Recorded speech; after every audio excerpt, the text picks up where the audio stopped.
Assalamualaikum warahmatullahi wabarakatuh. Wassalatu wassalamu ala asrofil anbiya'i wal mursalin wa ala alihi wa sahbihi ajma'in, amma ba'du.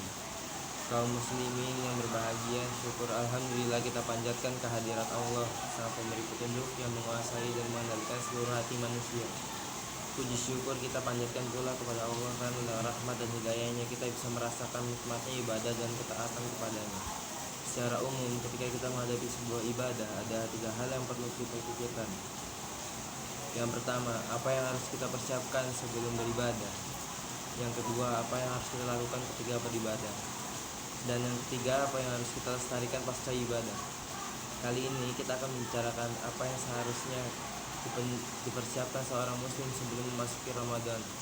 Dari Abu Hurairah radhiyallahu anhu bersabda, berpuasalah kalian karena melihatnya hilal, dan berhari rayalah kalian karena melihatnya. Jika hilal hilang dari penglihatanmu, maka sempurnakan bilangan Sya'ban sampai 30 hari. Hadis riwayat Bukhari. Maka sebelum itu ada beberapa hal yang perlu dipersiapkan sebelum datangnya Ramadan, diantaranya: 1. Memperbanyak doa. Berdoa memohon kepada Allah agar Allah mempertemukan kita dengan Ramadan dalam kondisi sehat jasmani rohani, sehingga bisa maksimal dalam beribadah ketika Ramadan. Kita tidak akan mampu beribadah tanpa pertolongan darinya. Karena itu berdoa dan berdoalah memohon kepada Allah agar kita diberi Ramadan, diberi kemudahan untuk mendapatkan kebaikan Ramadan. Yang kedua, yaitu perbanyak istighfar dan ampun kepada Allah.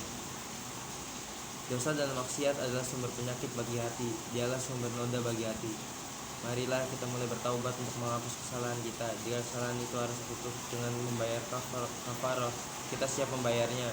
Jika terkait dengan hak orang lain, kita pun harus siap meminta maaf padanya.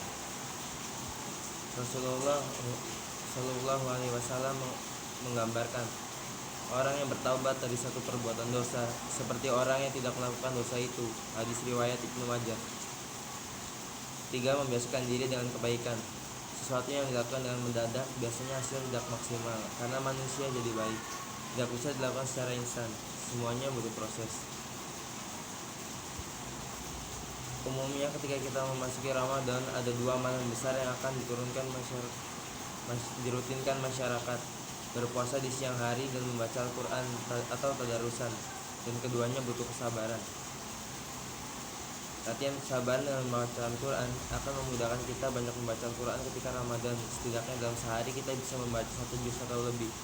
Yang keempat, jadikan Ramadan menjadi kesempatan untuk kita beribadah. Kita harus punya target Ramadan tahun ini harus mengubah diri saya menjadi lebih baik. Allah memberikan banyak kemudahan bagi hambanya untuk beribadah selama Ramadan. Dalam hadis dari Abu Hurairah radhiyallahu anhu, Rasulullah Shallallahu Alaihi Wasallam bersabda, ketika datang Ramadan, pintu-pintu surga dibuka, pintu-pintu neraka ditutup, dan setan-setan dibelenggu.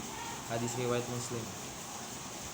Artinya itu merupakan kesempatan terbesar bagi kita untuk berubah. Misalkan Ramadan tahun kemarin kita masih banyak kekurangan dalam beribadah kepada Allah, maka tahun ini kita harus menjadi lebih berkualitas dalam beribadah. Yang kelima, memahami fikih Ramadan. Tidak ada ruginya orang belajar, karena ilmu adalah pengarah bagi manusia. Dengan ilmu orang memiliki panduan untuk bisa beramal dengan benar.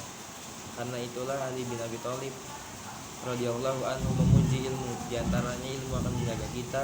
Ali radhiyallahu anhu berpesan kepada muridnya, Kumail bin Ziyad, ilmu lebih baik daripada harta. Ilmu yang menjagamu dan harta kamu yang jaga. Dia aulia itu bismillah. Pahamilah bahwa sesungguhnya tidak ada ilah sesembahan atau Tuhan selain Allah, dan memohonlah ampun bagi dosamu. Quran Surat Muhammad ayat 19. Beramal dengan ilmu dalam arti berdasarkan dalil akan membuat amal kita semakin meyakinkan. Allahu a'lam. Semoga Allah membimbing dan memudahkan kita untuk menjalankan ketaatan selama Ramadan. Amin amin Allahumma amin. Rabbana alamin.